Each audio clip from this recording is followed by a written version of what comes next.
Well, joining us now is a UK broadcaster, Carla Delaney, to help us through the conversation. Carla, good to have you with us on In Focus, all it be under these rather tough circumstances. The announcement now has officially been made. Does that indicate to us that the whole entire family has now made its way to Balmoral, or they had to make this announcement even before all of them got there? I don't know. The announcement was actually made while I was on air with you, although actually I'd had unconfirmed sort of reports that she had actually already died, but I couldn't confirm that. As far as I know, most of the family are now in Balmoral, and Charles is now being referred to as King, and you know, it's sort of something that I hoped wouldn't happen, but has happened. And my granddaughter just rang me and said she can't believe it. It doesn't seem real. You know, and I think that's what a lot of people are going to be feeling. My daughter's texted me and said, I keep crying, and she's never met her. But we all feel that we know the Queen. We live very, very close to Windsor Castle. And I know that lots of people will be making their way there this evening to pay their respects. And I've heard that there's a rainbow over the castle, and a lot of people think that is very significant. Yeah, Carla, what does this moment mean for the Britons? Pardon? What does this moment mean for the people of Britain? I think for many people it's a moment of you know, it's a major event, and it means a lot of sadness to a lot of people, and they will be mourning the loss of somebody who has given up her entire life for public service. She didn't retire, as I think she should have done. I have personally been very worried about her for the last few months because she looked increasingly frail and thin, and I didn't think she was at all well. She'd lost her husband, and she mourned him during the COVID pandemic, and she was all alone in the church mourning him. I just think she was a very, very remarkable lady, and lots of people, regardless of politics or whatever, will mourn her passing, and she will be greatly missed. Yeah. Many people saying, I mean, in her age, people of her stature in other countries, for example, would have retired early and given that responsibility to somebody younger. Why do you think she chose not to, and she dedicated her whole entire life to service of the people?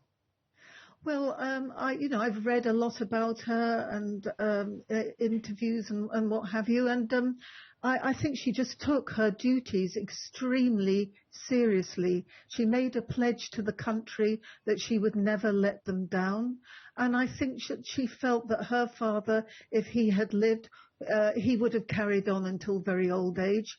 I think Queen Victoria was very old when she died. So, you know, I think she felt it her duty as monarch to stay and do her duty as long as possible. And she's done it to her death. Yeah.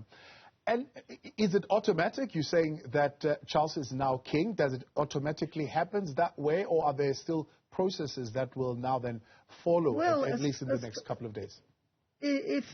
I've just heard on the news they were referring to him as king, and they were saying that he would be making a broadcast shortly, and that he would be coming down to London. So, you know, it seems to be happening. Yeah. And what's going to happen then in this mourning period? So what is going to happen? In the mourning period, the next couple of days, as the country mourns? Right. I know that there are very, very elaborate plans in place. There's like a code called London Bridge. A lot of the media have already, you know, sort of made plans for many, many years.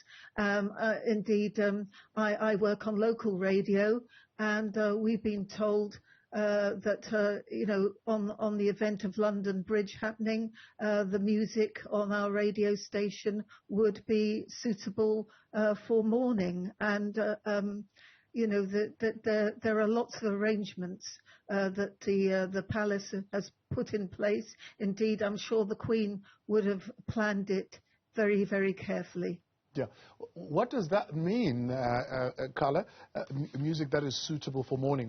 How does that impact on the playlist? Well, instead of the usual programming, I think that we'll have music that is more somber. I've got to find out more about it because it's only just happened, but I know that there are plans in place, and a lot of media will have be instigating their plans. They will probably already have pages laid out, with lots of information about the royal family, its past, present. Those pages will already have been planned a long time ago. Yeah, and the processes that will follow now, much of the direction is going to be coming from the royal family. What is the government's role in this particular process? As far as I know, the government presumably will be involved in some way, but it's a family matter, and that the royal family will have prepared for this. That is UK broadcaster there, Carla Delaney, helping us in that conversation.